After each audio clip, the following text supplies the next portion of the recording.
For my family and me, war didn't just steal our safety. In a way, at least for me, it heightened the sense of sympathy.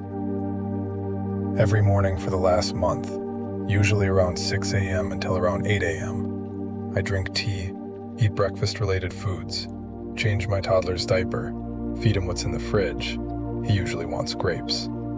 Play with him, and all the while trying to get things done for work before going to the office. What's really getting my juices flowing is knowing that my day's routine will now be interrupted by a possible ballistic missile attack. As I mentioned in a previous video, this is my country's reality at the moment. But I deflect, mainly since I know that there are less fortunate people who may face worse circumstances. In contrast, there are those whose lives are woven with unfiltered debauchery. Ebbs and flows, right? And the sense of sympathy? Right down the middle. True Reformation. Ryokan devoted his life to the study of Zen. One day, he heard that his nephew, despite the admonitions of relatives, was spending his money on a courtesan. Inasmuch as the nephew had taken Ryokan's place in managing the family estate, and the property was in danger of being dissipated, the relatives asked Ryokan to do something about it. Ryokan had to travel a long way to visit his nephew, whom he had not seen for many years. The nephew seemed pleased to meet his uncle again, and invited him to remain overnight.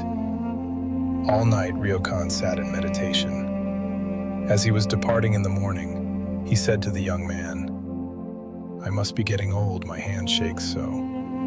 Will you help me tie the string of my straw sandal?" The nephew helped him willingly. "Thank you," finished Ryokan. "You see, a man becomes older and feebler day by day. Take good care of yourself." Then Ryokan left, never mentioning a word about the courtesan or the complaints of the relatives. But, from that morning on, the dissipations of the nephew ended.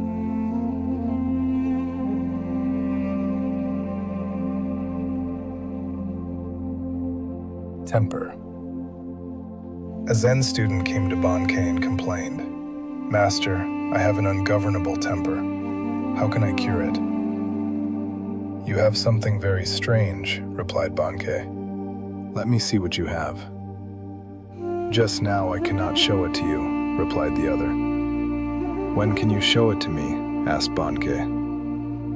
"It arises unexpectedly," replied the student. "Then," concluded Bankei, "it must not be your own true nature. If it were, you could show it to me at any time. When you were born, you did not have it, and your parents did not give it to you. Think that over." The Stone Mind. Hogan, a Chinese Zen teacher, lived alone in a small temple in the country. One day, 4 traveling monks appeared and asked if they might make a fire in his yard to warm themselves. While they were building the fire, Hogan heard them arguing about subjectivity and objectivity. He joined them and said, "There is a big stone. Do you consider it to be inside or outside your mind?" One of the monks replied, "From the Buddhist viewpoint, everything is an objectification of mind, so I would say that the stone is inside my mind." "Your head must feel very heavy," observed Hogan, "if you are carrying around a stone like that in your mind." No attachment to dust. Zengetsu, a Chinese master of the Tang dynasty, wrote the following advice for his pupils. "Living in the world yet not forming attachments to the dust of the world is the way of a true Zen student. When witnessing the good action of another, encourage yourself to follow his example. Hearing of the mistaken action of another, advise yourself not to emulate it. Even though alone in a dark room, act as if you were facing a noble guest. Express your feelings, but become no more expressive than your true nature. Poverty is your treasure. Never exchange it for an easy life. A person may appear a fool and yet not be one. He may only be guarding his wisdom carefully. Virtues are the fruit of self-discipline and do not drop from heaven of themselves as does rain or snow. Modesty is the foundation of all virtues. Let your neighbors discover you before you make yourself known to them. A noble heart never forces itself forward. Its words are as rare gems, seldom displayed and of great value. To a sincere student, every day is a fortunate day. Time passes, but he never lags behind. Neither glory nor shame can move him. Censure yourself, never another. Do not discuss right and wrong. Some things, though right, were considered wrong for generations. Since the value of righteousness may be recognized after centuries, there is no need to crave immediate appreciation. Live with cause and leave results to the great law of the universe. Pass each day in peaceful contemplation. Real prosperity.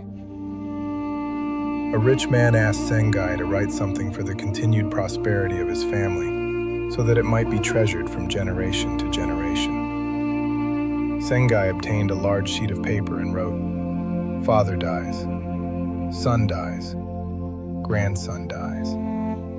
The rich man became angry. "I asked you to write something for the happiness of my family.